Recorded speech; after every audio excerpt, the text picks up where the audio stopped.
Europe.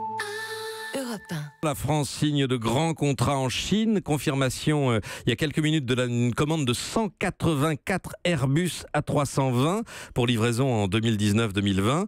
Mais pendant ce temps, son déficit commercial se creuse. On l'a appris hier. Daniel Fortin des Échos. L'année 2017 sera catastrophique. Oui, nous aurons importé environ 65 milliards d'euros de marchandises de plus que nous en aurons exporté. C'est un dérapage de 14 milliards par rapport à l'an dernier. Et on a beau vendre des Airbus en effet ou des usines de retraitement nucléaire, rien n'y fait. Le déficit commercial se creuse. Dans le même temps, l'Allemagne a annoncé hier un excédent de 227 milliards d'euros pour les 11 premiers mois de 2017. La comparaison est cruelle.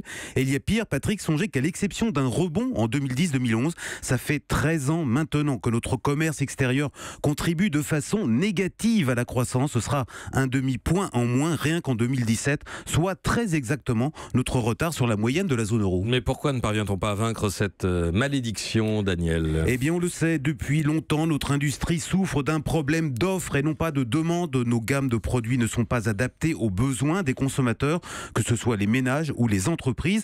Et quand l'économie repart en France, qui est le cas aujourd'hui, eh bien, ce sont nos fournisseurs étrangers qui en profitent le plus. C'est un cercle infernal et il faudra beaucoup d'investissements dans nos usines pour le briser. Daniel Fortin, merci.